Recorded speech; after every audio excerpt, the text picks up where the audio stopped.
Hello, lifers. Here we are in the middle of nowhere. We're going to be touring a van from Embassy. Cheri Duchrow, one of the administrators of the Embassy RV Owners and Wannabes group, has been kind enough to let us in to see what we can see. So let's go.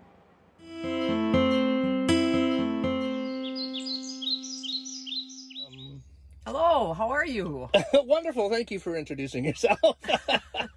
I never quite know what to ask in an interview. So, first thing is, how on earth did you find out about Embassy RV?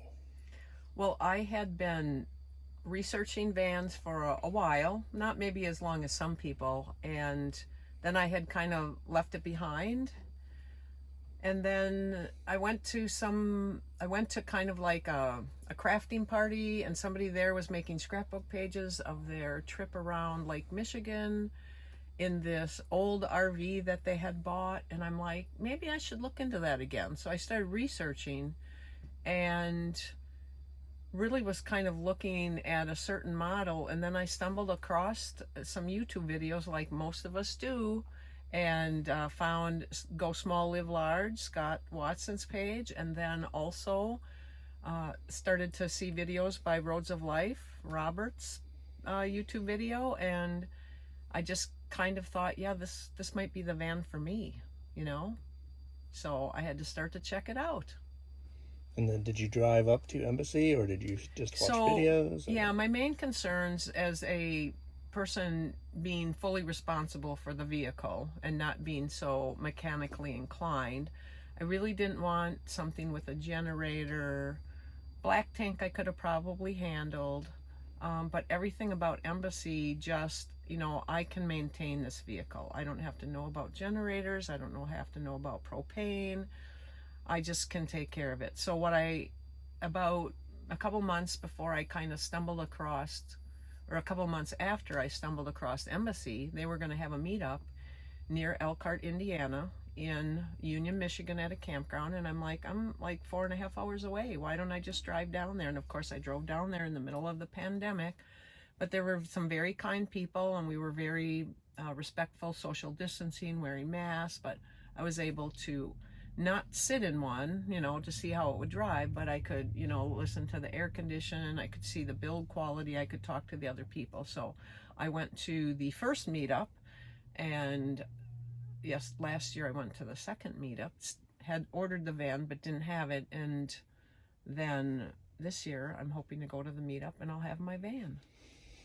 You and me both. Yes, yes, and there's going to be a lot of new people, and that's one of the great things I find, and it might be with any type of travel trailer group or, Class B. I know that there's several of them, but we have a pretty special group of Embassy people, that owners and people waiting for theirs to be built, and really some fantastic, kind people, interesting people, and they're so willing to share and be open. And so that's one of the great blessings of having this, is the community of people that come with it. And I can't remember how we actually met, if that was on the Embassy group or did we meet each other before? Nope. I can't remember. I started watching your videos. Okay. And of course, because you did Embassy videos, and you had a couple, so I'd keep watching, and I would even watch your channel, your videos that weren't related, like you had some travel videos, and then of course you had the wonderful video about comparing the different type of toilets, and that was very helpful information that we refer others to watch. And once I would comment, because I like to, it's the YouTubers that have hundreds of thousands of followers. I mean, don't get me wrong, they give great information, but it's sometimes the personal channel. So I would comment on your videos, and you had one. I'm not even sure which one it was about, but it must have been around February. And we had kept hearing, like, Scott would do interviews with Terry, and people would be like on his or on your videos. I wish there was a group, or we could find out more information about Embassy. And Embassy had just ended their they had stopped, they had deleted their Facebook page because they didn't really update it a lot, and they were busy. They don't have people there that can do that. And I remember there were a couple of comments on there like, oh, where can we go to find out more information about Embassy? And I think I commented, I said, well, maybe if we had a Facebook group like owners and wannabe, like some of the other classes. And it was probably a minute or 2 minutes, and you responded, I've created it, and you had the link there. And I went over, and I'm pretty sure I was the first member who joined. I was one of the first 10 that day who joined. So you just took the initiative to create the group for everybody, and after that it just kind of steamrolled. And now we have, in 2022, we're coming up on a year anniversary, and we have almost 600 members. We're like into the 580. So, yeah, somewhere in that range. Yeah, and really, out of that, and that group was formed before the second meetup, so it was pretty fantastic to go to that second meetup. And some people came and flew in and rented hotels, and just Embassy allowed us to come on Friday night to do community building, and we got to meet some of the staff there, and just really all about relationships, and between the people. And then the next day they let us come back, and Scott had some seminars, and we talked, and we got to go through the different rigs. So it's a nice place. And we know that not everybody can come to Elkhart, Indiana, because we've got the West Coast and the East Coast, but the owners right now who have RVs are doing their best when they're traveling around to try to let people know, and people seem to be finding each other and meeting up so they can check it out. I know there was a couple in Wisconsin that was concerned, and they were interested in Embassy, but they had driven a Promaster before, so they were sure they needed a Ford Transit.